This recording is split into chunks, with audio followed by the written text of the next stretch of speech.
Bab 31 Benteng Bandit. Sekte Suanyin lagi. Mendengar ini, cahaya dingin melintas di mata Yesuan. Huang Ling dan Sue Min sebelumnya mengatakan bahwa praktisi kultivasi Sekte Suanyin telah mengambil alih sebagian besar kota dinasti Qian besar dengan tujuan untuk menekan bandit. Sekarang tampaknya memang demikian. Namun, tidak mungkin orang-orang dari Sekte Suanyin itu begitu baik hati. Apa sebenarnya yang mereka rencanakan? Saya tidak butuh informasi spesifik. Sebagai penguasa kota Yunhei, Anda setidaknya harus mengetahui jumlah bandit di sekitar kota Yunhei, bukan? Anda hanya perlu memberitahu saya lokasi umum mereka. Kata Yesuan. Baik, Tuan. Lin Yuan mengangguk, lalu memerintahkan para pelayannya untuk mengambil informasi tentang bandit dari rumah penguasa kota. Setelah Lin Yuan menyerahkan informasi tersebut, Yesuan menggunakan indera spiritualnya untuk memindai dan mengingat semua informasi. Yesuan kemudian melambaikan lengan bajunya dan berubah menjadi seberkas cahaya, pergi bersama Yue dan yang lainnya. Melihat ke arah hilangnya Yesuan, mata Lin Yuan berkedip. Dia juga memiliki beberapa keraguan di hatinya. Sebagai sekte terbaik kedua di dinasti Qian besar, kekuatan Sekte Suanyin tidak dapat disangkal. Dalam keadaan normal, pihak lain seharusnya dapat dengan mudah memusnahkan semua bandit di sekitar kota Yunhei setelah mengambil alih tugas untuk menekan para bandit. Namun, karena suatu alasan, seiring berjalannya waktu, para bandit di sekitar kota Yunhei menjadi semakin merajalela. Sebelumnya, mereka hanya mengincar kekayaan desa-desa di sekitarnya, tetapi sekarang mereka mulai melakukan pembantaian. Pada saat itu, Lin Yuan merasakan firasat yang tidak dapat dijelaskan. Namun, setiap kali dia mengirim orang untuk mengamati perilaku praktisi kultivasi Sekte Suanyin, dia menemukan bahwa pihak lain memang telah menekan para bandit. Terutama para bandit yang brutal dan membantai desa-desa, mereka semua dibunuh tanpa ampun oleh praktisi Sekte Suanyin. Namun, yang aneh adalah jumlah bandit di sekitar kota Yunhei tidak berkurang, tetapi malah bertambah, meskipun semakin banyak bandit yang terbunuh. Lin Yuan pernah mencurigai para praktisi Sekte Suanyin itu, tetapi dia tidak berani ikut campur dalam urusan Sekte Suanyin setelah pemimpin pihak lain menekannya. Dia tahu betul bahwa dia hanyalah penguasa kota kecil di kota Yunhei. Bahkan jika Sekte Suanyin merencanakan sesuatu, itu bukanlah sesuatu yang dapat diganggu oleh tokoh kecil seperti dia. Kekuatan spiritual dalam tubuh Yesuan menyembur keluar, membawa Yue dan yang lainnya bersamanya dengan kecepatan yang sangat cepat, melesat menembus langit dan menuju ke arah gunung. Jelas dari informasi tadi bahwa ada total 23 benteng bandit di sekitar kota Yunhei. Tentu saja, ini setelah mengecualikan bandit-bandit yang telah disingkirkan. Dia menuju ke arah timur kota Yunhei. Jika bandit-bandit yang membantai desa Linxi masih hidup, maka kemungkinan besar mereka bersembunyi di daerah ini. Sebuah gunung yang luas dan tak terbatas di sebelah timur kota Yunhei. Tempat ini hanya berjarak 20 km dari hutan Netherworld. Di gunung yang curam ini, orang bisa melihat beberapa rumah batu. Ada banyak gua di gunung, dan rumah-rumah ini terhubung ke gua-gua ini dengan cara yang cerdik. Melihatnya dari jauh, itu memang sangat menakjubkan. Banyak orang tinggal di gua-gua atau rumah-rumah batu ini. Ini adalah benteng bandit gunung di dekat kota Yunhei. Mereka menyebut diri mereka benteng keajaiban gunung. Komposisi kelompok bandit ini sangat rumit. Banyak dari mereka adalah kultivator yang dicari oleh pejabat dinasti Qian Agung, dan ada juga beberapa orang yang putus asa. Selain itu, ada juga banyak murid yang ditinggalkan dari berbagai sekte. Namun, saat ini, mereka semua berkumpul di benteng gunung ini. Semua identitas lama mereka telah dibuang, dan sekarang semua orang di sini hanyalah bandit. 3 hari yang lalu, mereka telah mengumpulkan jumlah mereka dan merampok seluruh desa 9 mil jauhnya dari sini. Mereka tidak hanya mengambil semua kekayaan dan makanan penduduk desa, tetapi mereka juga membawa serta semua wanita muda dan cantik di desa. Tentu saja, ada banyak penduduk desa yang memilih untuk melawan, tetapi hanya kematian yang menunggu mereka. Bagaimanapun, pemimpin bandit dari benteng gunung telah mencapai tingkat ketiga dari keadaan esensi sejati, dan yang terkuat di desa yang mereka bunuh hanya mencapai tingkat ke-7 dari keadaan penyempurnaan, jadi bagaimana mungkin mereka bisa melawan invasi bandit ini? Seluruh desa terjerumus ke dalam lautan darah dan keputusasaan. Penduduk desa yang kuat yang melawan para bandit semuanya telah terbunuh, dan para wanita muda dan cantik telah dibawa pergi. Bahkan bayi yang baru lahir telah dibunuh tanpa ampun oleh para bandit ini. Para bandit ini seperti mesin pembunuh yang kejam. Mereka membawa barang rampasan yang mereka curi kembali ke desa dan mengadakan pesta perayaan. Mengapa kamu tidak berteriak? Jika aku berteriak, apakah kamu berani untuk tidak berteriak? Apakah kamu mati? Tidak bisakah kamu mendengar apa yang aku katakan? Pada saat ini, suara seorang pria yang tidak sabar terdengar dari dalam salah satu gua. Pria itu menamparkan wajah wanita itu tanpa ampun. Telapak tangan yang lebar dan tebal itu dipenuhi dengan kekuatan yang kuat. Wajah wanita itu sedikit berubah bentuk karena tamparan itu. Jejak telapak tangan merah tiba-tiba muncul di wajahnya, dan aliran darah mengalir keluar dari sudut mulutnya. Namun, wanita itu tampaknya tidak merasakan apapun. Matanya kosong, dan tidak ada jeritan yang keluar dari mulutnya. Matanya dipenuhi dengan keputusasaan. Dia telah menyerah pada kehidupan di dunia ini. SCI. Dia bahkan tidak bisa bunuh diri di tangan para bandit yang brutal dan tidak tahu malu ini.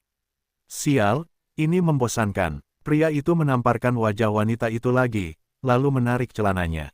Dia meludahi wajah wanita itu dan meninggalkan gua dengan ekspresi tidak senang. Membosankan sekali. Jika wanita jalang ini tidak bekerja sama dalam beberapa hari, maka aku akan membunuhnya. Setelah meninggalkan gua, pria itu berjalan keluar dan menarik napas dalam-dalam. Ekspresinya masih ganas. Namun, detik berikutnya, ekspresinya berubah. Apa? 4 sosok tiba-tiba muncul di bidang penglihatannya, seorang pria dan 3 wanita. Yang terpenting, mereka tidak bergantung pada harta sihir apapun dan hanya berdiri di sana di udara. Bagaimana ini mungkin? Siapa kau? Ketika pria itu melihat pemandangan ini, pupil matanya mengecil dan tubuhnya gemetar. Mereka mampu berdiri di udara tanpa bergantung pada harta sihir apapun, yang hanya bisa berarti satu hal. Ini hanya dapat dicapai oleh para kultivator keadaan pembentukan inti, yang jauh di atas keadaan esensi sejati. Yesuan menatap pria itu dengan acuh tak acuh tetapi, di sampingnya, mata Huang Ling dan Sue Min dipenuhi dengan amarah yang mengerikan. Kuku-kuku Yue menancap di telapak tangannya. Matanya tampak seolah-olah akan menyemburkan api, dan tubuh kecilnya gemetar karena marah. Gunung ini menampung salah satu benteng bandit dalam informasi Lin Yuan. Apa yang terjadi? Para bandit di gua itu tampaknya telah merasakan gerakan di luar dan bergegas keluar. Ketika mata mereka melihat Yesuan dan yang lainnya melayang di udara, ekspresi mereka juga berubah. Tuan-tuanku, salah satu bandit hendak berbicara, tetapi dia langsung terpotong menjadi 2 oleh pedang Huang Ling. Wus, wus, beberapa lampu pedang tajam menyala, dan para perampok yang keluar dari gua semuanya terbunuh oleh pedang Huang Ling. Yesuan juga menyipitkan matanya, dan kemudian dengan acuh tak acuh berkata, bunuh. Huang Ling dan yang lainnya menerima perintah itu. Fluktuasi kekuatan spiritual menyembur keluar. Sambil memegang senjata mereka menyerang para bandit. Pada saat itu, bandit yang tak terhitung jumlahnya mengungkapkan ekspresi panik saat mereka dengan panik melarikan diri ke segala arah. Pada saat yang sama, mereka dengan panik berteriak, kami diserang. Kami diserang. Bab 32 Sang Dalang. Apa yang terjadi? Siapa yang berani menyerang benteng gunung kita? Pada saat ini, seorang pria parubaya berjalan keluar dari rumah batu yang cukup mewah. Pria parubaya itu melihat para bandit gunung yang berlarian dengan panik dan mengerutkan kening. Komandan kedua, ada masalah. Para pembudidaya yang kuat menyerang benteng gunung kita. Ketika para bandit melihat komandan kedua, mereka dengan cepat berkumpul di sekitarnya seolah-olah mereka telah melihat penyelamat mereka. Ketika komandan kedua melihat ini, dia tidak bisa menahan diri untuk tidak menyipitkan matanya. Dengan sangat cepat, dia melihat 3 wanita memegang senjata tajam, dengan cepat merenggut nyawa para bandit. Gadis-gadis yang cantik. Ketika komandan kedua melihat Yue, dia segera menunjukkan ekspresi cabul. Namun, ekspresinya dengan cepat berubah. Kekuatan para bandit itu tidak lemah. Namun, kelompok wanita ini dengan mudah mengambil nyawa mereka sendiri. Jelas bahwa para wanita ini kuat. Saudara-saudara, cepat kembali dan ambil senjata kalian. Ayo tangkap ketiga gadis ini. Komandan kedua meraung dengan marah. Dia kemudian kembali ke rumah batu dan mengeluarkan pisau panjang yang tajam. Ikuti komandan kedua dan tangkap gadis-gadis itu bersama-sama. Di bawah pimpinan komandan kedua, para bandit itu langsung menjadi lebih percaya diri. Mereka bergegas menuju Huang Ling dan yang lainnya dengan pedang panjang, tongkat, dan senjata lainnya. Namun, ekspresi mereka segera berubah. Tingkat kultivasi ketiga wanita ini sangat kuat. Mereka bahkan tidak bisa mendekati mereka sebelum dipotong menjadi dua oleh pedang Qi yang tajam. Sua, saat pedang Qi yang mengerikan melintas, sebuah rumah batu yang tidak jauh tiba-tiba terbelah menjadi dua dan langsung meledak. Sialan, gadis-gadis ini sangat kuat. Komandan kedua melihat pemandangan ini dan menyipitkan matanya. Jelas bahwa ketiga wanita ini tidak menggunakan kekuatan penuh mereka sebelumnya, yang menyebabkan dia salah menilai kekuatan mereka. Kekuatan yang mereka pamerkan sekarang menunjukkan bahwa mereka bertiga pasti telah mencapai keadaan esensi sejati. Meskipun dia tidak lemah, dia hanya berada di tingkat pertama keadaan esensi sejati, dan juga tidak terlalu kuat. Setiap murid inti dari sekte-sekte utama yang berada pada tingkat kultivasi yang sama dengannya akan dapat dengan mudah menghancurkannya. Ketiga wanita ini masih sangat muda, tetapi tingkat kultivasi mereka telah mencapai keadaan esensi sejati. Mereka pastilah kultivator jenius dari salah satu sekte teratas. Mengingat kekuatan mereka, para bandit itu bukanlah tandingan mereka. Oleh karena itu, ia harus memanfaatkan kesempatan itu untuk melarikan diri dengan nyawanya. Saudara-saudara, cepatlah dan bunuh mereka. Jangan takut. Komandan kedua meraung marah dan mendesak bandit-bandit di sekitarnya untuk menyerang kelompok Huang Ling. Namun, detik berikutnya, dia berhenti dan tiba-tiba berlari ke arah lain dengan panik. Bisakah kalian melarikan diri? Melihat ini, mata Yue berkilau dengan cahaya dingin. Pedang di tangannya bersinar terang. Dalam sekejap, dia telah menerbangkan lebih dari selusin bandit dan menyerang komandan kedua. Sialan, melihat ini, ekspresi komandan kedua tidak bisa tidak berubah. Pedang panjang di tangannya kemudian melepaskan energi esensi sejatinya, memotong batu yang beratnya ribuan jin yang menghantam Yue. Dia ingin menggunakan kekuatan batu besar itu untuk menghalangi pengejaran Yue. Namun, dia ditakdirkan untuk kecewa. Pedang di tangan Yue bersinar dengan cahaya terang. Pedang Qi yang tajam langsung menghancurkan batu besar itu menjadi berkeping-keping. Wus! Dengan kilatan pedang Qi, tubuh komandan kedua terbelah dua. Keributan besar seperti itu telah terjadi di benteng pertahanan, jadi komandan pertama tentu saja menyadarinya. Namun, setelah melihat kekuatan yang ditunjukkan Huang Ling dan yang lainnya, ia segera memutuskan untuk mundur. Sementara komandan kedua dan yang lainnya bertarung melawan Huang Ling, ia diam-diam menggunakan jalan rahasia benteng pertahanan untuk melarikan diri. Jika hanya Huang Ling dan yang lainnya, komandan pertama mungkin memang bisa melarikan diri dengan tenang. Sayangnya, masih ada Ye Xuan, yang telah mencapai kondisi inti emas. Detik berikutnya, tekanan yang bahkan membuat jiwa komandan pertama merasa takut menyebar diam-diam. Langkah kakinya tiba-tiba terhenti, dan tubuhnya tidak bisa berhenti gemetar. Yang terpenting, ia mendapati bahwa ia tidak bisa lagi bergerak. Tidak ada yang bisa dilakukan. Perbedaan kekuatan antara kedua belah pihak terlalu besar. Seorang komandan kondisi esensi sejati tingkat ketiga seperti semut di mata Ye Xuan. Swiss! Gemuruh. Dalam waktu singkat, semua bandit di benteng gunung telah disingkirkan. Ye Xuan, yang berdiri di atas batu besar, mengulurkan tangannya dan dengan lembut membuat gerakan meraih.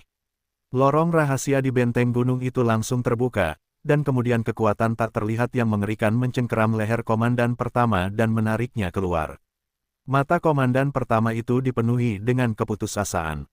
Dia ingin berlutut dan memohon belas kasihan, tetapi dia tidak hanya tidak bisa bergerak, dia bahkan tidak bisa berbicara.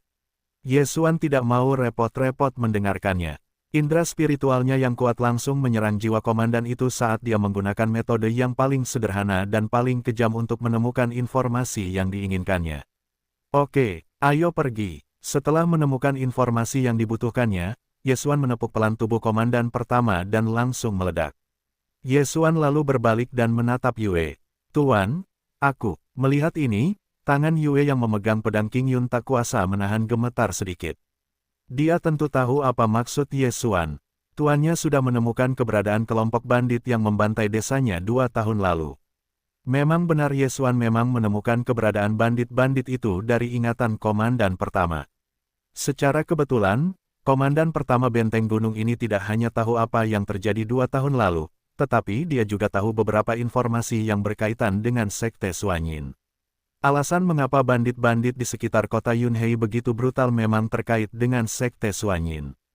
Para praktisi kultivasi dari Sekte Suanyin itu sebenarnya memerintahkan para bandit itu untuk membantai penduduk desa.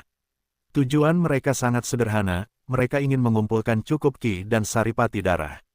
Sekte Suanyin benar-benar pantas mati. Pada saat itu, ada kilatan dingin di mata Ye Xuan. Meskipun ingatan komandan pertama menunjukkan bahwa dia tidak tahu apakah para praktisi kultivasi itu berasal dari Sekte Suanyin pada awalnya, setelah Ye Xuan melihat teknik bela diri yang ditunjukkan oleh pihak lain, dia tahu identitas pihak lain. Selain itu, jelas dari ingatan komandan pertama bahwa pembantaian di desa Yue ada hubungannya dengan Sekte Suanyin.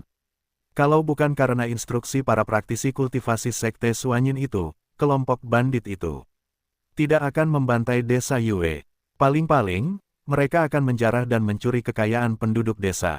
Pada awalnya, kelompok bandit itu hanya menjarah kekayaan desa. Namun, di bawah instruksi para praktisi kultivasi Sekte Suanyin, mereka kembali dan membantai semua penduduk desa di desa Linsi. Alasannya sederhana, Sekte Suanyin telah setuju untuk memberi mereka metode kultivasi, pil obat, dan senjata selama mereka membantai semua penduduk desa.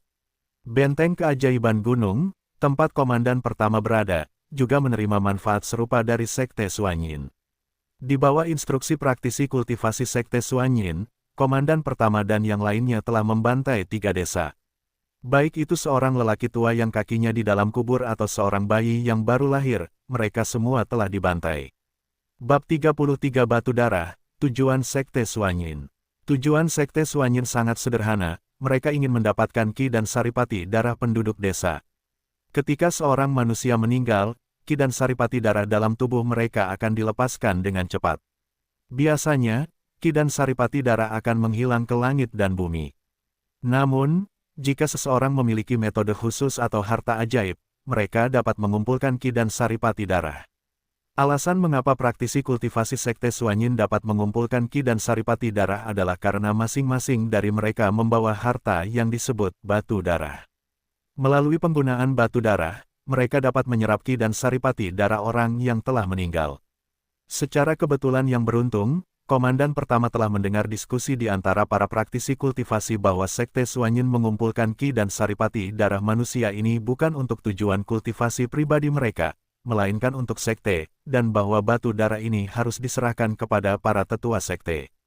Ketika Ye Xuan melihat pemandangan ini dalam ingatan komandan pertama, dia mendapat kilasan kesadaran saat mengingat berbagai metode kultivasi Sekte Suanyin selama beberapa tahun terakhir.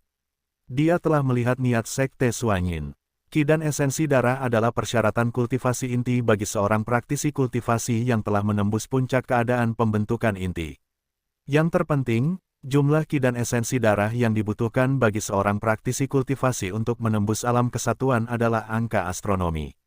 Sekte Suanyin mengirim praktisi kultivasi mereka ke berbagai kota di dinasti Qian besar. Di permukaan, mereka bertindak di bawah panji kebenaran untuk menekan para bandit tetapi, pada kenyataannya, mereka memerintahkan para bandit untuk membantai penduduk desa dan secara diam-diam mengumpulkan ki dan esensi darah. Setelah itu, mereka membawa ki dan esensi darah kembali ke sekte menggunakan batu darah. Ki dan esensi darah dalam tubuh satu orang terbatas, tetapi akan menjadi cerita yang berbeda jika mereka membantai ratusan orang. Selama cukup banyak orang yang terlibat, mereka akan dapat mengumpulkan cukup ki dan esensi darah. Dengan jumlah ki dan saripati darah yang begitu besar, bukankah mudah bagi seorang praktisi kultivasi di tahap akhir keadaan inti emas untuk mencapai tahap puncak keadaan pembentukan inti atau lebih? Dinasti Qian besar memiliki populasi ratusan juta, dan benua Tianyuan adalah dunia kultivasi di mana yang kuat memangsa yang lemah. Bahkan jika sejumlah besar orang terbunuh setiap hari, keluarga kerajaan dinasti Qian besar tidak akan dapat mendeteksi apapun selama pembantaian ini ditangani dengan tenang. Bagaimanapun, para bandit ini kebanyakan adalah penjahat, dan banyak dari mereka telah membantai desa-desa sebelumnya, jadi akan sulit untuk mendeteksi perubahan apapun jika para kultivator Sekte Suanyin hanya memerintahkan pembantaian beberapa desa lagi di sana-sini. Rencana yang bagus. Memikirkan hal ini, Ye Xuan mencibir. Pada dasarnya, dia telah mengetahui bahwa ada seorang kultivator tua yang kuat yang bersembunyi di Sekte Suanyin, yang kultivasinya setidaknya telah menembus tahap akhir dari keadaan inti emas. Tampaknya rencana untuk membalas dendam pada Sekte Suanyin harus ditunda beberapa hari lagi. Paling tidak, basis kultivasinya harus menembus tahap akhir dari keadaan inti emas atau tahap puncak dari keadaan inti emas. Dia akan menuju kota Jiangqing nanti. Jika Li Qingyan dapat lulus ujiannya, dia akan menerimanya sebagai muridnya. Pada saat itu, dia akan dapat memperoleh lebih banyak hadiah dari sistem. Setelah itu kultivasinya kemungkinan akan mencapai tahap akhir dari keadaan inti emas. Ayo pergi. Ye Xuan kemudian melambaikan lengan bajunya, dan sejumlah besar kekuatan menyembur keluar dari tubuhnya. Itu menyapu Yue dan yang lainnya dan terbang menjauh. Setelah Ye Xuan dan yang lainnya pergi, ada suara tangisan dan ratapan bergema di seluruh benteng gunung. Kami akhirnya diselamatkan. Ahli, di mana kamu? Kelompok hewan yang menyiksa kita semua telah dibunuh oleh dermawan kita. Kita akhirnya bebas. Bajingan terkutuk ini akhirnya mendapatkan balasannya. Ya Tuhan, kamu akhirnya membuka matamu dan memberikan keadilan. Terima kasih, dermawan. Terima kasih, dermawan. Banyak wanita telanjang berlutut ke arah tempat Ye Xuan dan yang lainnya pergi. Wajah mereka penuh dengan rasa terima kasih. Xiao Xue, kita bisa pulang sekarang. Apakah rumah kita masih di sana? Menurut ingatan komandan pertama, para bandit yang telah membantai desa Lin Si berkumpul di suatu tempat bernama Sidong. Mereka menyebut desa mereka Benteng Fengshuan. Para bandit di desa pegunungan itu semuanya telah bermigrasi bersama dari tempat yang sangat jauh. Awalnya, mereka ingin terus bermigrasi untuk mencari kota yang relatif kaya sebelum merampok rumah mereka. Namun, tepat setelah mereka selesai merampok desa Lin Si, beberapa kultivator misterius tiba-tiba datang mengetuk pintu mereka. Mereka mengaku berasal dari sekte besar, dan ingin bekerja sama dengan para bandit. Usulan mereka sangat sederhana. Para kultivator ingin mereka membantai sebuah desa dalam jangka waktu tertentu. Kekayaan, makanan, dan para wanita muda dan cantik di desa itu semuanya akan menjadi milik para bandit. Sedangkan bagi para kultivator misterius, mereka hanya perlu mendapatkan ki dan saripati darah penduduk desa saat mereka berada di ambang kematian. Hadiah yang ditawarkan oleh pihak lain juga sangat menggiurkan. Mereka akan diberikan beberapa metode kultivasi tingkat tinggi, serta pil obat mahal dan teknik bela diri. Kesepakatan bisnis ini terlalu bagus untuk dilewatkan. Pemimpin kelompok bandit gunung itu setuju tanpa ragu sedikitpun. Para bandit gunung itu awalnya adalah gelandangan. Merampok, membakar, membunuh, dan merampok hanyalah masalah sepele bagi mereka. Mendengar bahwa mereka bahkan akan diberi hadiah besar atas kejahatan mereka, mereka semua langsung memanfaatkan kesempatan itu. Oleh karena itu, di bawah instruksi para kultivator misterius itu, dalam 2 tahun ini, mereka telah membantai 6 desa. Jika keadaannya sama seperti sebelumnya, rumah penguasa kota akan dengan marah mengerahkan sejumlah besar praktisi kultivasi untuk mengepung dan menekan mereka. Namun, setelah 2 tahun, rumah penguasa kota di kota Yunhei tidak menunjukkan tanda-tanda aktivitas apapun. Mereka bahkan mendengar bahwa praktisi kultivasi dari Sekte Suanyin telah mengambil misi untuk menekan para bandit. Tepat saat mereka mulai merasa takut, para praktisi kultivasi misterius itu muncul. Mereka menjelaskan bahwa mereka memiliki hubungan yang baik dengan para praktisi kultivasi Sekte Suanyin dan mereka yang bekerja dengan mereka tidak akan menjadi sasaran mereka. Kemudian, benteng gunung itu membantai 2 desa lagi. Setelah menyadari bahwa para praktisi kultivasi Sekte Suanyin tetap diam, mereka akhirnya merasa lega.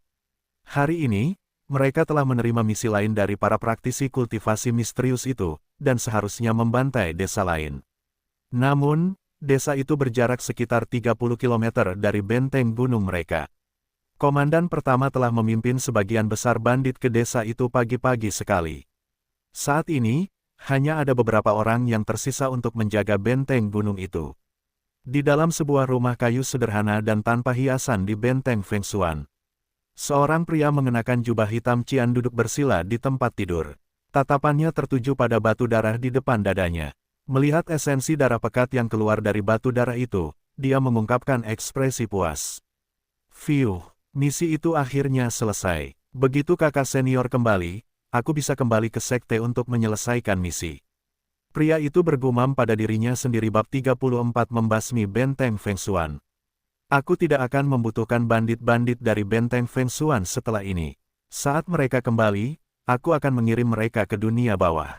Pada saat itu, bibir pria itu melengkung membentuk seringai. Dia adalah seorang praktisi kultivasi dari Sekte Suanyin. Meskipun para bandit di benteng itu tidak mengetahuinya, mereka percaya bahwa dia adalah seorang kultivator dari Sekte Misterius. Sekte Suanyin selalu brutal dalam hal metode dan teknik mereka. Sekarang benteng gunung itu telah kehilangan nilainya, tidak perlu lagi ada. Begitu mereka menyelesaikan misi mereka, sudah waktunya untuk menyelesaikan masalah yang belum terselesaikan. Dengan cara ini, mereka tidak hanya bisa merahasiakan batu darah itu, tetapi mereka juga bisa berpura-pura agar dinasti Qian Agung melihatnya. Selama beberapa tahun terakhir, benteng Feng Xuan telah menjadi benteng bandit terkenal yang ingin dihancurkan semua orang di kota Yunhei. Selama mereka benar-benar membasmi benteng Feng Xuan, mereka pasti akan mendapatkan dukungan dari banyak orang. Mereka tidak hanya akan bisa mendapatkan Qi dan Saripati darah dalam jumlah besar, tetapi mereka juga akan bisa meningkatkan citra sekte mereka pada saat yang sama. Itu seperti membunuh dua burung dengan satu batu. Pria ini dan praktisi kultivasi lain dari Sekte Suanyin adalah orang-orang yang bertanggung jawab untuk mengawasi benteng Feng Xuan. Dengan begitu, jika mereka menemukan bahwa seseorang ingin membocorkan rahasia, akan lebih mudah bagi mereka untuk membasmi musuh. Meskipun para bandit ini tidak mengetahui asal-usul mereka, akan buruk jika praktisi kultivasi lain dari sekte lain mengenali identitas mereka. Batu darah di dada pria itu telah menyerap cukup Qi dan Saripati darah ketika dia membantai desa lain beberapa waktu lalu.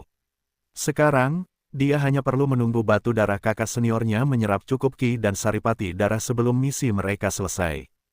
Tidak ada alasan untuk mempertahankan benteng Feng Xuan saat itu. Tidak bagus. Serangan musuh. Tepat saat pria itu menyingkirkan batu darah itu, serangkaian teriakan panik tiba-tiba bergema di seluruh benteng. Apa? Pria itu mengerutkan kening ketika mendengar ini, dan kemudian dia cepat-cepat keluar. Dia melihat ada 4 orang menyerang benteng Feng Xuan, 1 pria dan 3 wanita. Bagaimana bisa ada wanita secantik itu? Ketika mata pria itu mendarat di Yue, matanya berbinar. Namun, ekspresinya berubah drastis tak lama kemudian. Bagaimana ini mungkin? Dia sebenarnya adalah seorang kultivator keadaan esensi sejati tingkat kelima. Detik berikutnya, pedang di tangan Yue memancarkan aura tajam, dan kemudian dia menyerang para bandit benteng Feng Xuan. Esensi sejati dalam tubuhnya tersapu keluar, dan kekuatan dahsyat dengan cepat merenggut nyawa para bandit itu. Huang Ling dan Sue Min, yang berada di sampingnya, tidak bergerak. Ini juga merupakan niat Ye Xuan. Para bandit dari benteng Feng Xuan adalah para pembunuh yang telah membantai desa Linxi. Secara logika, Yue harus membalas dendam sendiri. Hanya dengan begitu dia akan mampu sepenuhnya menyelesaikan simpul di hatinya. Kekuatan seorang kultivator keadaan esensi sejati tingkat kelima begitu kuat sehingga tidak ada bandit yang sebanding dengannya. Mereka bahkan tidak dapat menahan satu pukulan pun dari Yue. Beberapa bandit ini berada dalam keadaan transformasi Qi, meskipun sebagian besar berada di puncak keadaan penyempurnaan. Bagaimana mereka bisa menahan serangan Yue? Teknik gerakan Yue secepat cita. Bahkan ketika berhadapan dengan puluhan bandit yang bekerja sama, tidak ada dari mereka yang dapat menyerangnya. Sialan, kekuatan wanita ini terlalu mengerikan. Cepat lari, para bandit yang masih hidup berteriak ketakutan. Setelah melihat rekan-rekan mereka jatuh satu persatu, bagaimana mungkin mereka masih punya pikiran untuk melawan? Sialan, dari mana orang-orang ini datang? Melihat pemandangan ini, ekspresi pria itu juga sangat berubah. Dia kemudian menggerakkan tubuhnya dan mundur dengan panik. Meskipun kultivasinya juga telah mencapai tingkat kelima dari keadaan esensi sejati, dia tidak bisa menahan perasaan jantungnya berdebar ketika dia merasakan kekuatan asal sejati yang terpancar dari tubuh Yue. Dia terutama waspada terhadap pedang panjang itu, mutunya jelas tidak biasa. Bahkan jika dia menyerang, dia mungkin tidak bisa mengalahkan Yue. Yang lebih penting, dia tidak datang sendirian. Terutama pria yang berdiri di atas batu besar itu. Meskipun dia tidak merasakan fluktuasi kekuatan spiritual dari pria itu, ketika tatapannya mendarat pada pria itu, hatinya bergetar. Kultivasi pria itu pasti telah mencapai tingkat yang sangat menakutkan. Setidaknya tidak lebih rendah dari keadaan roh ungu. Sialan, kebetulan saja kakak senior tidak ada di sini. Mengapa sekelompok orang ini datang saat ini? Mengapa gerakan wanita itu terasa begitu familiar? Kurasa aku pernah melihatnya di suatu tempat sebelumnya. Mungkinkah wanita ini berasal dari sekte papan atas? Begitu pria itu berhasil melewati garis pandang Yesuan, kekuatan di tubuhnya menyembur keluar dengan gila-gilaan, lalu dia lari dengan cepat. Beberapa pikiran melintas di benaknya. Namun, pada saat ini, dia merasakan tekanan yang sangat mengerikan jatuh dari langit, menekannya hingga dia tidak bisa bergerak sama sekali. Ini adalah tekanan dari seorang kultivator keadaan pembentukan inti. Menyadari hal ini, pria itu membelalakkan matanya dengan heran. Dia adalah seorang kultivator dari sekte Suanyin, jadi bagaimana mungkin dia tidak tahu apa yang diwakili oleh tekanan yang begitu kuat. Hanya seorang kultivator tingkat formasi inti yang dapat membuat seorang kultivator tingkat esensi sejati tingkat kelima seperti dia tidak dapat bergerak hanya dengan menggunakan tekanan spiritualnya. Sialan, bagaimana aku bisa bertemu dengan seorang kultivator yang begitu kuat? Pria itu mengumpat putus asa tanpa daya. Detik berikutnya, sebuah kekuatan tak terlihat tiba-tiba mencengkeram leher pria itu dan menariknya ke sisi Yesuan. Ah, utusan, tolong selamatkan kami. Tolong, aku belum ingin mati. Pria yang ditahan di udara oleh kekuatan tak terlihat itu hanya bisa menyaksikan semua bandit di benteng itu dibantai. Meskipun Komandan Pertama Benteng Feng Xuan telah membawa pergi sebagian besar pasukan, Komandan Keempat Benteng Angin Puyuh masih hidup. Dia adalah seorang kultivator yang telah mencapai tingkat pertama dari tingkat formasi inti. Namun, semua rekannya telah jatuh di tangan wanita yang memegang pedang panjang itu. Seperti yang diharapkan, itu sekte Suanyin lagi. Yesuan mengulurkan tangannya dan melambaikannya dengan lembut, dengan mudah menangkap pria di depannya. Pada saat yang sama, cahaya terang menyala dan batu darah di lengan pria itu tiba-tiba mendarat di telapak tangan Yesuan. Melihat ini, mata pria itu berkedip dengan marah. Dia ingin melawan, tetapi dia tidak bisa melepaskan diri dari kekuatan tak terlihat itu sama sekali. Bang! Yesuan dengan lembut meremas telapak tangannya dan batu darah di telapak tangannya langsung berubah menjadi ketiadaan. Ki dan kekuatan darah yang kaya perlahan menghilang kembali ke surga dan bumi. Hanya ki dan esensi darah yang tidak murni saja tidak cukup untuk menggodanya.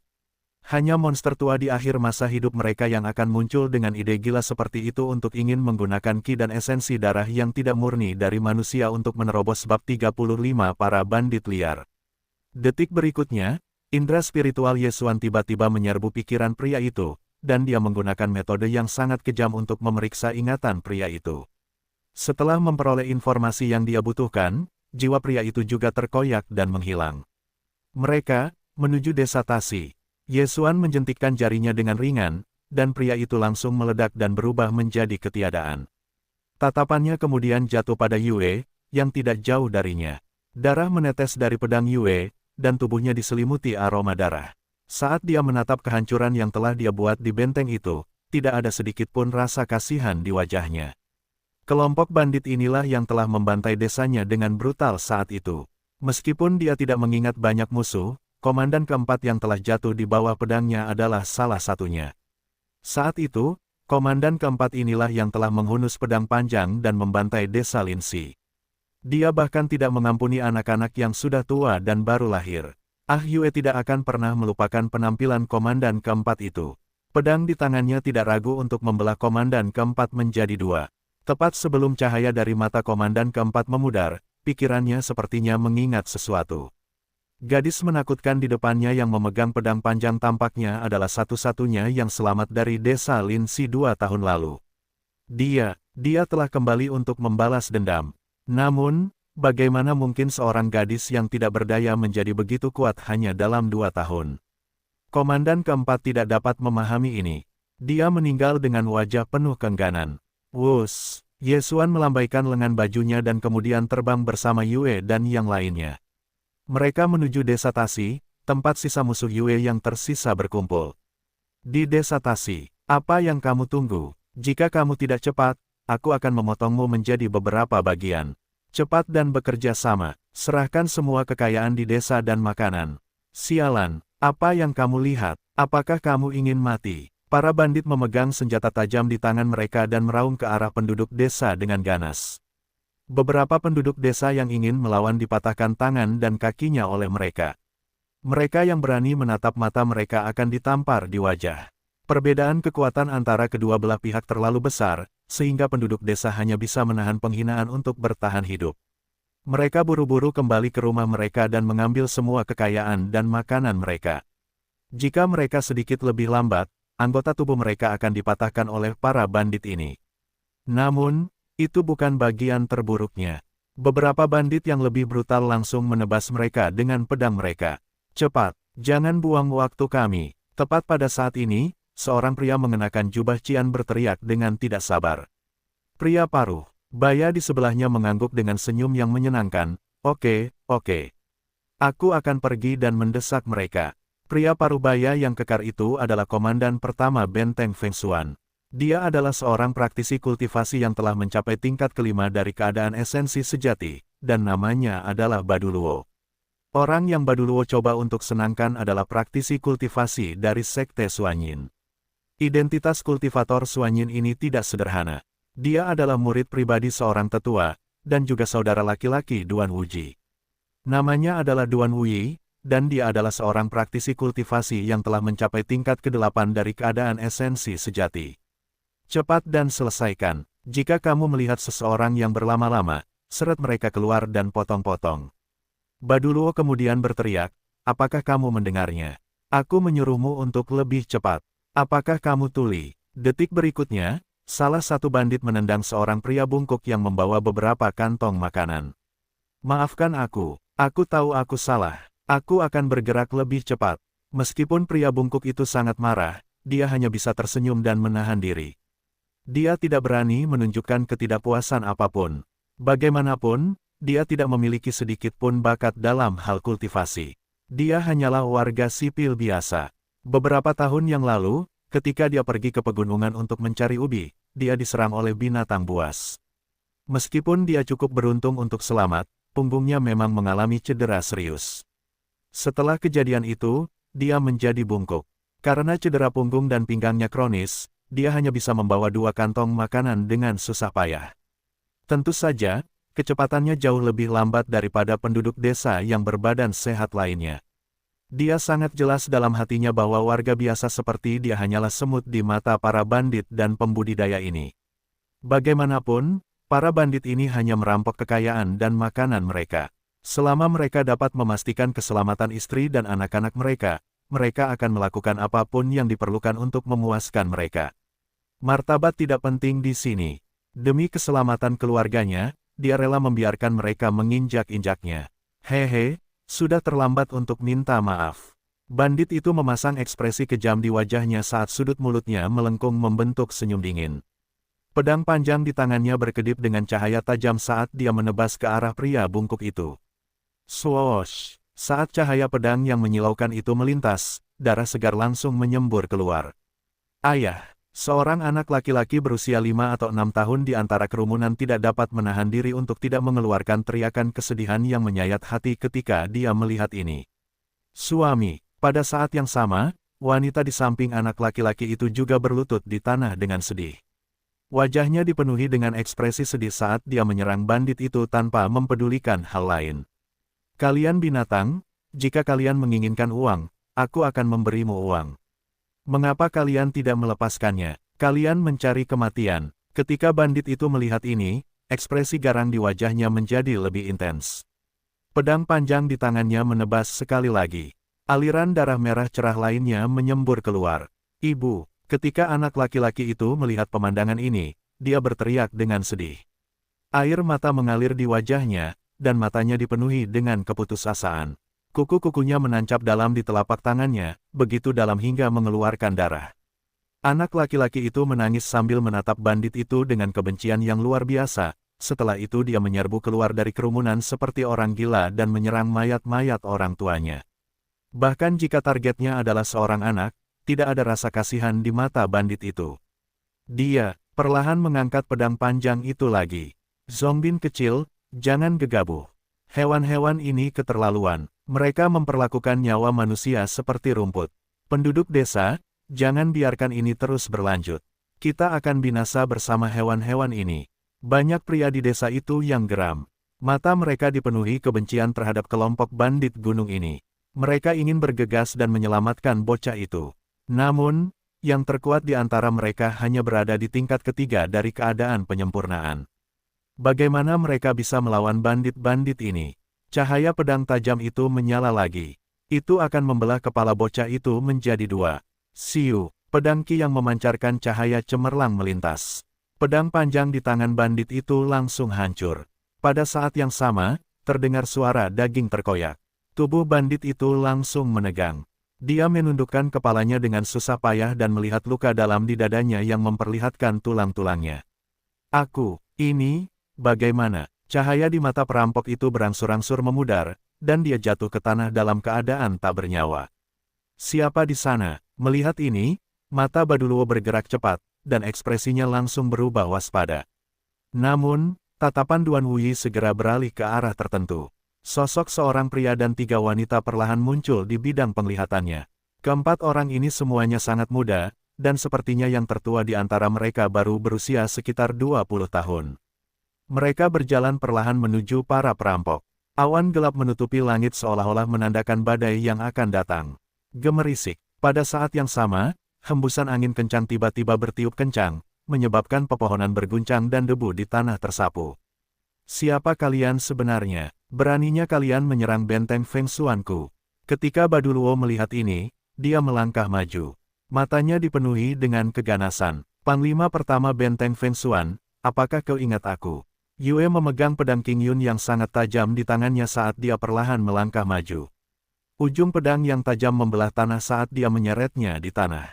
Wajahnya sangat cantik, dan dia memiliki mata yang cerah dan gigi putih. Tatapannya yang seperti bintang mendarat pada Baduluo. Namun, tatapannya dipenuhi dengan kebencian. Pakaiannya yang seputih salju telah lama ternoda oleh darah merah cerah. Namun, justru karena inilah Yue menunjukkan kecantikan yang berbeda. Gemerisik. Dalam sekejap, angin bertiup kencang dan awan naik, angin kencang menyapu pasir di tanah. Ingat kamu, ketika Baduluo melihat ini, dia sedikit mengernyit.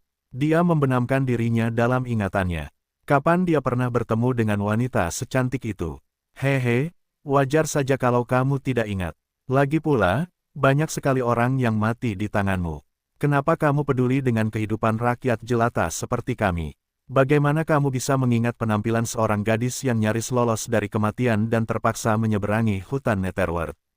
Yue perlahan berjalan menuju Baduluo. Ketika dia melihat wajah yang sering memenuhi mimpi buruknya, kenangan akan kejadian tragis 2 tahun lalu itu tanpa sadar muncul di benaknya. Pada saat ini, baik Baduluo maupun Duan Wuyi tidak berani bertindak gegabah. Bagaimanapun, kekuatan yang ditunjukkan Yue sebelumnya bukanlah kekuatan biasa. Asal-usul orang ini tidak diketahui, tetapi dia jelas bukan orang biasa. Dalam situasi di mana mereka tidak yakin tentang identitas musuh mereka, tidaklah bijaksana untuk bertindak gegabah. Namun, dibandingkan dengan Baduluo, pengalaman dan pengetahuan Duan Wuyi jelas lebih kaya. Ketika tatapannya tertuju pada pedang King Yun di tangan Yue, dia merasa ada yang salah.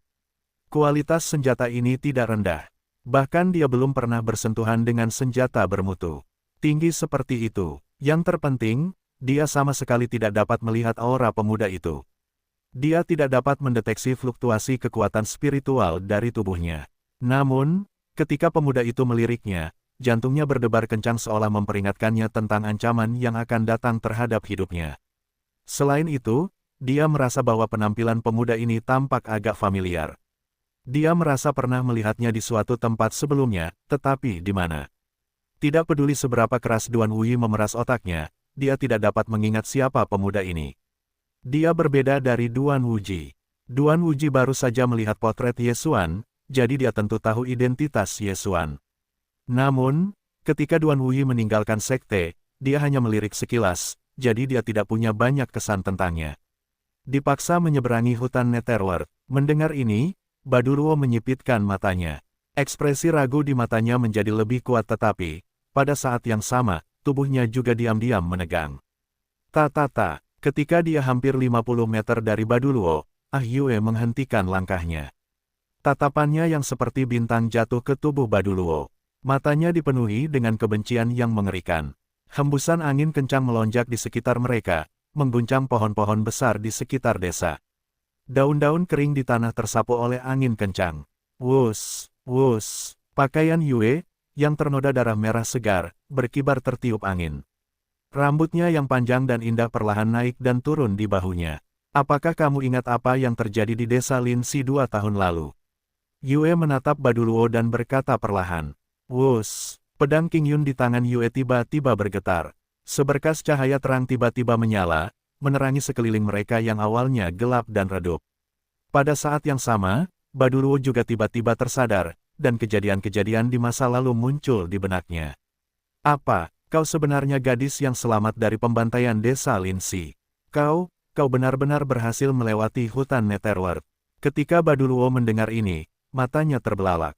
Sekarang dia ingat bahwa, 2 tahun lalu, dia memimpin anggota benteng Feng Xuan untuk membantai desa Linsi secara menyeluruh.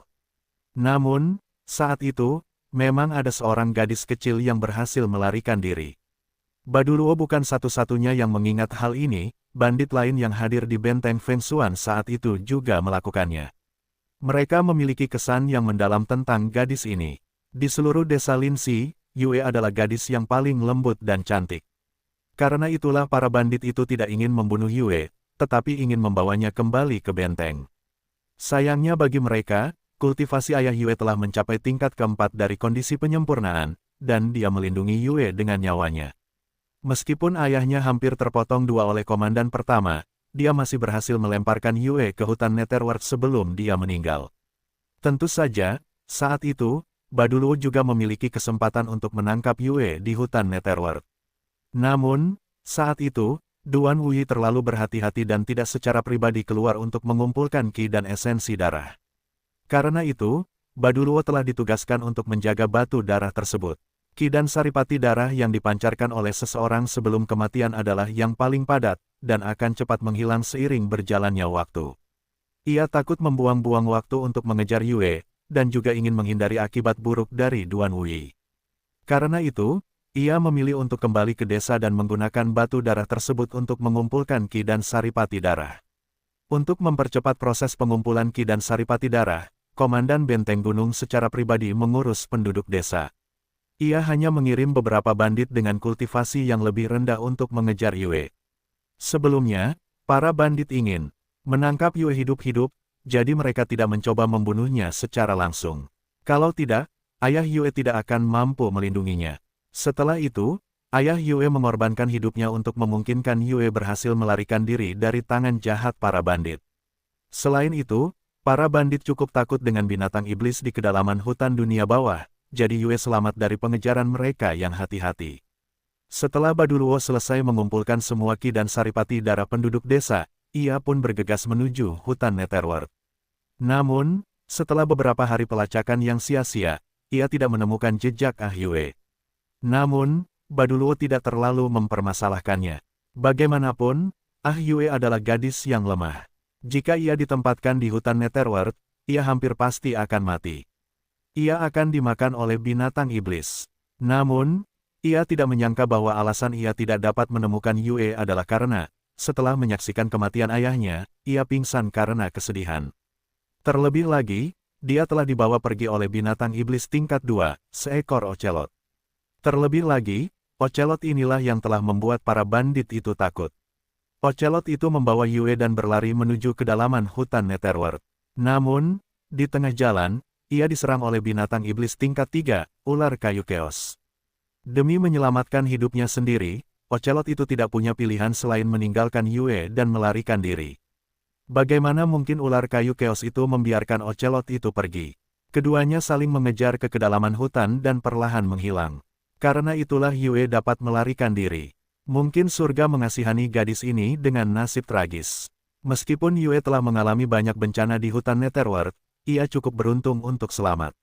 Setelah mengembara selama beberapa bulan, ia akhirnya tiba di Sekte King Yun dan bertemu Ye Xuan. Titik balik dalam hidupnya, gurunya. Jika memungkinkan, Yue tidak ingin hanya menjadi muridnya dari 5 atau 6 desa yang dibantai habis oleh benteng Feng Xuan, yang jumlahnya mendekati 40.000 orang. Namun, Yue adalah satu-satunya yang selamat di antara mereka. Kamu cukup beruntung untuk selamat saat itu. Alih-alih hidup damai di luar sana, kamu malah berani kembali. Jangan khawatir, Aku tidak akan memberimu kesempatan kedua untuk bertahan hidup. Melihat ini, Baduruo mencibir. Para bandit lainnya juga menatap Yue dengan ekspresi ganas dan kemudian mengelilinginya. Alasan mengapa mereka tidak langsung mengenali Yue adalah karena penampilan Yue telah berubah drastis. Dia menjadi lebih cantik dan memikat.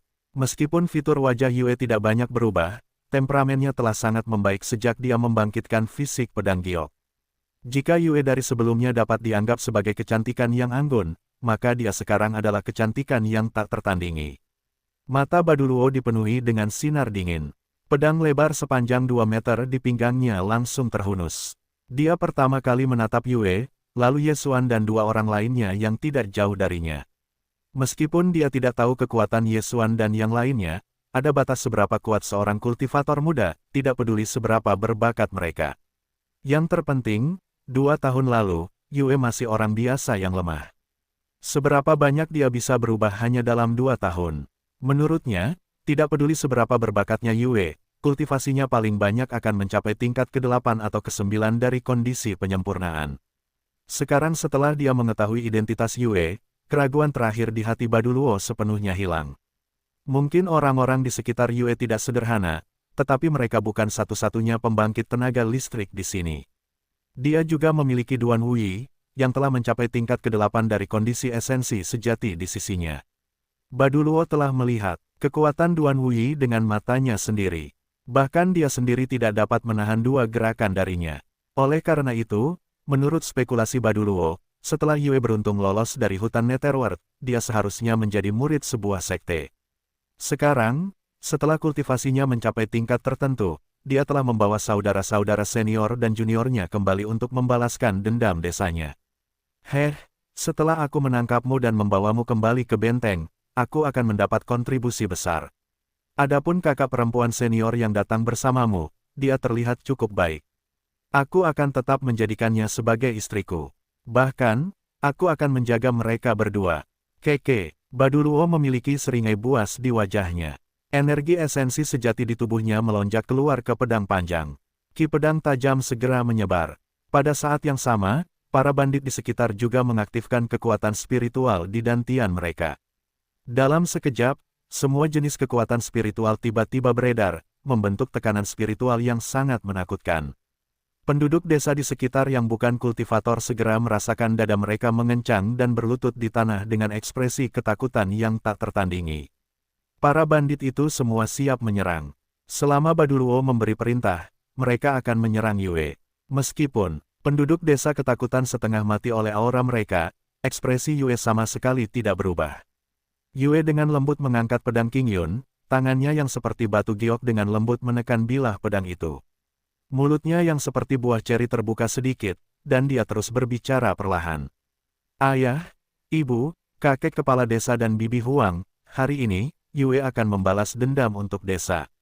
Dalam sekejap, energi esensi sejatinya yang sangat padat tiba-tiba melonjak keluar, dan tulang-tulangnya yang seperti batu giok mekar dengan kekuatan ki pedang yang cemerlang. Ledakan, aura yang sangat kuat tiba-tiba menyelimuti sekeliling. Ini tidak mungkin. Melihat ini, para bandit menatapnya dengan kaget. Mereka yang kultivasinya rendah merasakan tekanan spiritual yang sangat kuat menyapu tubuh mereka, tetapi mereka tidak dapat merasakan tingkat kultivasi Yue yang sebenarnya. Namun, Baduruo sangat jelas. Kultivasi pihak lain telah mencapai tingkat ke-5 dari keadaan esensi sejati, dan kepadatan energi esensi sejatinya bahkan lebih mengerikan daripada miliknya.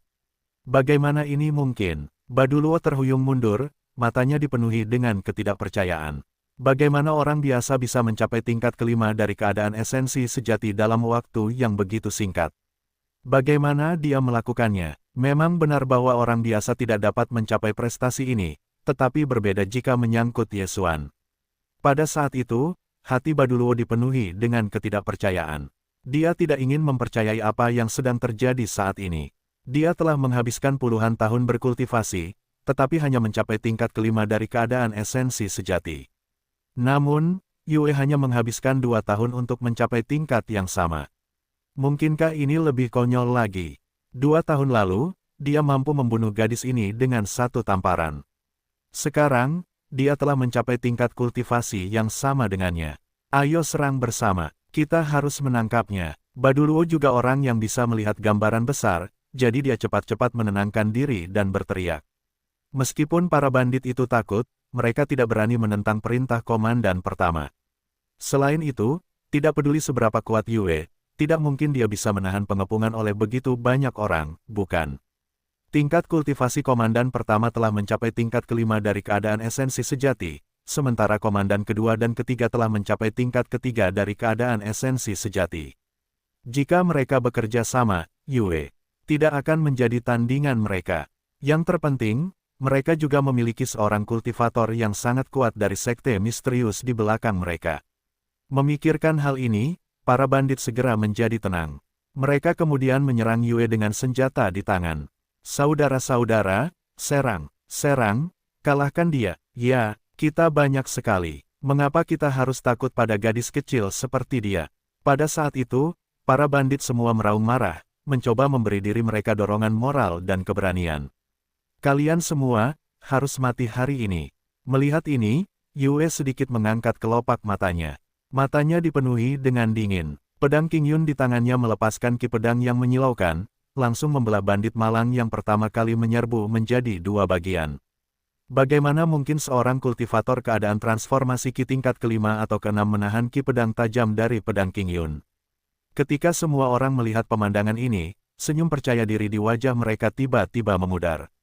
Mata mereka dipenuhi rasa takut, dan mereka ingin mundur. Kedua dan ketiga, mari kita bekerja sama untuk mengalahkannya. Apa yang kalian semua berdiri di sana? Cepat dan serang. Baduluo meraung marah. Energi esensi sejatinya melonjak maju, dan kakinya meninggalkan bekas yang jelas di tanah saat dia melesat keluar seperti bola meriam. Pedang panjang di tangannya melepaskan ki pedang yang kuat yang menebas ke arah Yue. Pada saat yang sama, komandan kedua dan ketiga membentuk serangan penjepit, mengepung Yue sepenuhnya. Para bandit di sekitarnya juga memegang senjata di tangan mereka saat mereka mengepung Yue. Meskipun dia menghadapi serangan dari segala arah, Yue tidak panik sedikit pun. Pedang Qingyun di tangannya bersemi dengan cahaya yang cemerlang, beradu keras dengan pedang panjang Baduluo. Dentang, sebuah kekuatan yang sangat kuat tiba-tiba menyapu. Pedang panjang di tangan Baduluo langsung bengkok, dan tubuhnya dipaksa mundur lebih dari 10 langkah. Sialan, senjata kelas berapa itu? Ekspresi Baduluo tidak bisa tidak berubah drastis. Baik itu kekuatan energi esensi sejati mereka, atau kelas senjata mereka, dia tidak dapat dibandingkan dengan Yue. Dentang, pedang Qingyun di tangan Yue berubah menjadi langit yang penuh dengan bayangan pedang. Dengan sikap menghancurkan, dia langsung mengirim komandan kedua dan ketiga terbang. Tingkat kultivasi mereka tidak setinggi Yue, dan dengan perbedaan tambahan dalam mutu senjata mereka dengan mudah dan sepenuhnya dihancurkan oleh Yue. Kalau bukan karena fakta bahwa ada terlalu banyak bandit yang mengelilingi Yue, dia hanya perlu 2 gerakan untuk membunuh mereka berdua. Setelah mereka berdua jatuh ke tanah, mereka melihat tangan kanan mereka yang gemetar. Hati mereka dipenuhi dengan rasa takut. Bagaimana mereka masih berani untuk terus bertarung? Seluruh proses itu terjadi dalam sekejap mata. Sebelum semua orang bisa bereaksi, Yue dengan ringan mengetuk kakinya dan berdiri. Pedang Qi-nya membentuk busur setengah bulan yang menyapu dan menebas ke arah para bandit. Ah! Dalam sekejap, teriakan bisa terdengar di seluruh tempat. Hanya dalam sekejap, pedang Qi busur setengah bulan itu membunuh lebih dari 10 bandit. Ketika semua orang melihat pemandangan ini, mereka ketakutan. Komandan pertama tidak dapat mengalahkan pihak lain, dan komandan kedua dan ketiga terlempar dengan satu serangan. Para bandit lainnya bahkan tidak dapat menahan satu serangan pun dari pihak lain tanpa mati. Bagaimana mereka bisa terus bertarung seperti ini? Apa yang sebenarnya terjadi? Bagaimana mungkin orang biasa dari 2 tahun lalu menjadi begitu menakutkan? Pada saat itu, sebagian besar bandit berlari ketakutan dan panik ke segala arah. Namun, apakah Yue akan membiarkan mereka pergi? Sosok Yue bergerak, dan pedang Qingyun di tangannya memancarkan cahaya yang cemerlang. Aura pedangnya yang tajam menyapu ke arah para bandit. Setiap serangan pedang merenggut nyawa beberapa bandit. Klang klang klang. Pedang dan golok beradu hebat, tetapi Baduluo berhasil dipukul mundur. Retakan akhirnya mulai muncul di golok panjangnya. Bang! Pada saat ini, pedang Qingyun di tangan Yue meledak dengan kekuatan yang lebih besar, yang langsung membuat golok panjang di tangan Baduluo melayang. Pada saat yang sama, kaki Yue menendang perut Baduruo. Kekuatan tendangannya yang mengerikan tersalurkan ke perut Baduruo, membuatnya terlempar puluhan meter jauhnya. Engah, Baduruo berjuang untuk bangun, dan memuntahkan seteguk darah. Mengapa ada perbedaan kekuatan yang begitu besar di antara mereka? Bukankah mereka berdua adalah kultivator keadaan esensi sejati tingkat kelima? Meskipun memperhatikan Baduruo yang terluka, Yue tidak mengejarnya. Tentu saja, itu bukan karena dia berhati lembut, tetapi karena dia tidak ingin Baduruo mati dengan mudah. Yue segera mengalihkan perhatiannya ke bandit lainnya. Dia tidak akan pernah melupakan bahwa ayahnya telah dibunuh oleh bandit-bandit ini. Kau, jangan datang. Jika kau datang lagi, aku akan membunuhnya. Bandit itu melihat tatapan dingin Yue dan langsung ketakutan. Dalam keadaan panik, dia meletakkan pedang panjangnya di leher salah satu penduduk desa. Dia menatap Yue dengan tatapan mengancam. Namun, Yue bertindak seolah-olah dia tidak mendengar ancamannya dan perlahan berjalan ke arahnya.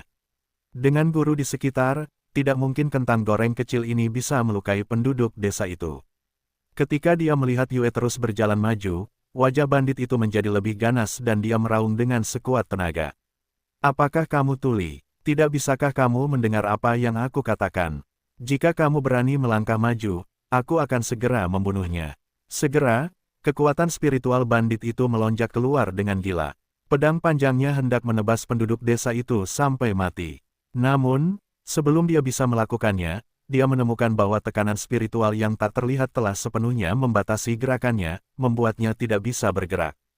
Apa yang terjadi?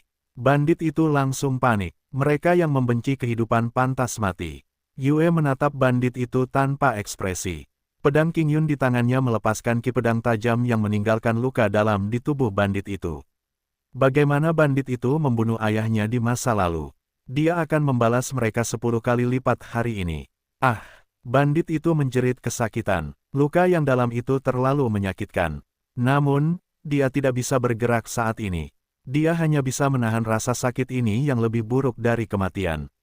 Lari, lari. Ketika bandit di sekitarnya melihat pemandangan ini terungkap, mereka merasakan ketakutan di lubuk hati mereka. Mereka melarikan diri dengan panik. Namun, detik berikutnya, wajah mereka juga berubah drastis. Mereka menemukan bahwa tubuh mereka tidak bisa lagi bergerak. Apa yang terjadi? Apa yang terjadi? Banyak wajah bandit yang dipenuhi dengan keterkejutan. Mereka tiba-tiba menyadari bahwa ada kekuatan tak kasat mata yang sepenuhnya menahan gerakan mereka. Di sana, ada kekuatan besar tingkat atas di sini. Siapa dia? Namun, saat ini, tidak seorang pun tahu siapa kekuatan besar tingkat atas ini. Ketika mereka melihat Yue perlahan mendekati mereka dengan pedang Qingyun di tangan, tubuh mereka tanpa sadar gemetar, dan mata mereka dipenuhi dengan ketakutan. Yue tidak menunjukkan sedikit pun belas kasihan kepada mereka. Dia mengulangi apa yang telah mereka lakukan kepada orang tuanya saat itu. Pada saat itu, jeritan terdengar di seluruh desa Tasi. Jeritan para bandit membuat kulit kepala. Semua orang geli. Ketika penduduk desa melihat pemandangan ini, mata mereka dipenuhi dengan ketidakpercayaan. Gadis ini terlalu kuat. Dia benar-benar telah berurusan dengan para bandit ini dengan begitu mudah. Bunuh hewan-hewan ini. Hewan-hewan ini pantas mati. Mereka pantas mati. Ketika penduduk desa melihat ekspresi menyedihkan para bandit, mereka tidak menunjukkan belas kasihan. Sebaliknya, mereka menggertakkan gigi dan wajah mereka dipenuhi dengan kebencian. Banyak penduduk desa bahkan menangis karena ini. Para bandit brutal itu telah membunuh banyak penduduk desa dan merampok hampir semua harta benda mereka. Ketika mereka membayangkan orang-orang yang mereka cintai tewas di tangan para bandit itu, hati mereka dipenuhi dengan kesedihan yang tak tertandingi. Sekarang setelah mereka menyaksikan para bandit menerima hukuman yang pantas mereka terima, mereka tidak dapat lagi menahan luapan emosi di hati mereka. Melihat kejadian ini, Baduruo ketakutan. Dia tidak berniat bertarung lagi. Meskipun mereka berdua adalah kultivator keadaan esensi sejati tingkat kelima, mengapa perbedaan kekuatan mereka begitu besar? Baik dalam hal teknik kultivasi atau senjata, dia tidak dapat dibandingkan dengan Yue. Saudara Duan, tolonglah. Pada saat ini, Baduruo buru-buru berbalik ke arah Duan Wuyi. Dia tahu betul bahwa meskipun Yue sangat kuat, jika Duan Wuyi bergerak, dia pasti dapat dengan mudah mengalahkannya. Namun, Ketika tatapannya jatuh pada Duan Wuyi, dia melihat pemandangan yang sangat mengejutkan. Tubuh Duan Wuyi tidak bisa berhenti gemetar, dan matanya dipenuhi rasa takut. Kamu Ye Xuan." Saat memikirkan nama ini, hati Duan Wuyi dipenuhi dengan keputusasaan. Pada saat ini, dia akhirnya mengerti mengapa dia agak akrab dengan penampilan pemuda ini. Itu karena orang ini adalah Ye Xuan dari Sekte Qingyun. Ye Xuan adalah jenius tak tertandingi dari generasi muda dinasti Qian besar. Seorang ahli tingkat atas yang telah memasuki alam formasi inti pada usia 20 tahun, dan bahkan telah menjadi sesepuh Sekte Qingyun. Ye Xuan, apa? Melihat ini, Baduruo tampak bingung. Gemuruh. Pada saat ini, guntur dan kilat memenuhi awan gelap di langit. Baduruo, yang baru saja menyeka darah dari sudut mulutnya, tidak bisa menahan gemetar. Ye Xuan, siapa lagi yang bisa membuat Duan Wuyi begitu takut? Meskipun dia hanya seorang bandit, dia telah mendengar sedikit tentang Ye Xuan, si jenius yang telah menyebabkan kegemparan di seluruh dinasti Qian besar. Hanya ada beberapa informasi penting tentang Ye Xuan yang perlu dia fokuskan. Ye Xuan adalah ahli tingkat atas yang kultivasinya telah mencapai keadaan formasi inti. Terlepas dari latar belakangnya, tingkat kultivasi ini sendiri berbicara sendiri. Tapi ini, apakah pemuda itu benar-benar Ye Xuan dari Sekte Qingyun? Kultivator keadaan formasi inti termuda dalam sejarah dinasti Qian besar. Mengapa ahli tingkat atas yang begitu kuat muncul di sini? Tunggu, dia datang ke sini bersama Yue. Mungkinkah? Pada saat ini, jantung Baduruo tak dapat menahan diri untuk berdetak cepat, dan kemungkinan yang sangat mengerikan muncul dalam benaknya. Seorang ahli formasi inti tingkat atas menemani seorang kultivator esensi sejati di sini. Apa artinya ini? Hubungan antara keduanya jelas tidak sederhana. Itu adalah hubungan dengan seorang tetua atau hubungan guru-murid. Pihak lainnya adalah Ye Xuan, yang dikenal sebagai jenius terhebat di antara generasi muda dinasti Qian Agung. Jika dia benar-benar guru Yue, maka kekuatan Yue bisa dijelaskan. Hanya dalam waktu 2 tahun, seorang biasa yang lemah telah melangkah ke tingkat kelima dari keadaan esensi sejati. Jika itu orang lain, mereka akan dituduh melontarkan omong kosong, tetapi jika itu Ye Xuan, itu mungkin saja terjadi. Prestasi Ye Xuan sangat legendaris, jadi bisa dimengerti bahwa dia akan mampu mengajar murid yang jenius seperti itu. Memikirkan keberadaan Ye Xuan, Baduruo sangat ketakutan. Sebelumnya, meskipun dia memang bukan tandingan Yue, jika dia ingin melarikan diri, pihak lain tidak akan bisa menghentikannya. Namun, jika Ye Xuan ada di sini, bahkan jika dia memiliki sayap, tidak ada cara baginya untuk melarikan diri. Baduruo tidak seperti Duan Wuyi, yang berasal dari sekte tingkat atas. Dia juga tidak memiliki kartu truf kuat yang ditinggalkan oleh seorang guru. Yang terpenting, apa gunanya kartu truf ini dalam menghadapi para kultivator tingkat pembentukan inti yang sangat kuat? Saya Duan Wuyi dari Sekte Suanyin, murid dari Tetua Li. Salam, Tetua Ye Xuan. Duan Wuyi langsung membungkuk hormat kepada Ye Xuan. Apa, Anda dari Sekte Suanyin? Mendengar ini, ekspresi Baduruo berubah drastis. Sialan, jadi orang ini adalah seorang kultivator dari Sekte Suanyin. Kita telah dipermainkan. Meskipun Baduruo sangat tidak senang, dia melihat secercah harapan setelah mengetahui identitas Duan Wuyi. Bagaimanapun, Sekte Suanyin adalah sekte terkuat kedua di dinasti Qian besar. Bahkan Ye Xuan harus memberi mereka sedikit muka, bukan? Namun, apakah orang ini akan menyelamatkanku? Apakah para kultivator berbakat dari sekte-sekte papan atas ini benar-benar peduli dengan hidup kita? Memikirkan hal ini, Baduruo tiba-tiba menjadi gelisah dan dengan panik memikirkan tindakan balasan. Ye Xuan bahkan tidak peduli untuk memperhatikan Duan Wuyi. Dia berdiri di atas batu raksasa dengan ekspresi tenang. Duan Wuyi tidak dapat menahan rasa canggung saat melihat ini. Alasan mengapa dia kehilangan ketenangannya saat mengenali identitas Ye Xuan adalah karena dia memiliki rahasia yang harus dia simpan. Lagi pula, jika Ye Xuan mengetahui bahwa dia menggunakan batu darah untuk mengumpulkan ki dan esensi darah, itu pasti akan berdampak besar pada Sekte Suanyin. Lagi pula, tindakan mereka kejam dan tidak manusiawi. Jika berita ini menyebar, Sekte Suanyin akan menjadi musuh seluruh dinasti Qian besar, terutama keluarga kerajaan dinasti Qian besar. Mereka tidak akan pernah membiarkan Sekte Suanyin ada. Meskipun Sekte Suanyin menduduki peringkat kedua di dinasti Qian besar, orang tidak dapat meremehkan kekuatan keluarga kerajaan. Karena itulah mereka memilih untuk mengumpulkan Qi dan Saripati darah secara diam-diam. Pada awalnya, Duan Wuyi berencana untuk menghancurkan benteng Fengshuan bersama dengan adik laki-lakinya setelah ia mengumpulkan cukup Qi dan Saripati darah dari pembantaian desa Tasi. Dengan cara ini, tidak seorang pun akan dapat mengungkapkan rahasia batu darah tersebut. Selain itu, mereka akan dapat mengumpulkan Qi dan Saripati darah para kultivator benteng Fengshuan sambil secara bersamaan menyelesaikan misi penindasan bandit dari keluarga kerajaan dinasti Qian besar. Dengan demikian, reputasi Sekte Suanyin akan meningkat. Ini dapat dikatakan sebagai rencana yang memungkinkan mereka untuk membunuh 3 burung dengan 1 batu. Namun, Ye Xuan telah muncul pada saat kritis ini, benar-benar mengacaukan rencananya. Meskipun Duan Wuyi sangat kesal, ia tidak berani menunjukkan sedikit pun ketidakpuasan di wajahnya. Sialan, jika para tetua sekte saya juga muncul di sini, tidak perlu merasa begitu sedih. Ah, pada saat ini, teriakan para bandit terdengar sekali lagi. Para bandit ini telah membantai penduduk desa Lin Si di masa lalu. Penduduk desa itu akhirnya akan terbalaskan. Seiring berjalannya waktu, para bandit secara bertahap kehilangan nyawa mereka satu demi satu karena pedang King Yun milik Yue. Malam pun tiba, awan gelap di langit bergemuruh dengan janji akan datangnya badai. Angin kencang bertiup kencang, menyapu debu dan pasir di sekitarnya, dan menyebarkan bau darah yang pekat. Penatua Ye, kau, melihat pemandangan ini, wajah Duan Wuyi menjadi sangat jelek. Melihat penampilan Ye Xuan, sepertinya dia membiarkan wanita itu menghancurkan benteng Fengshuan. Karena Duan Wuyi sendiri juga bekerja sama dengan Baduluo, apakah itu berarti Ye Xuan juga akan menghancurkannya bersama mereka? Meskipun kekuatan Yue tidak lemah, jika kedua belah pihak bertarung, dia sama sekali tidak akan sebanding dengannya. Namun, pihak lain memiliki orang hebat seperti Ye Xuan. Apakah dia bahkan akan diizinkan untuk menyakiti Yue di bawah pengawasan Ye Xuan? Terlebih lagi, dilihat dari sikap Ye Xuan, dia bahkan mungkin akan membunuhnya secara langsung. Namun, dia masih seorang kultivator Sekte Suanyin.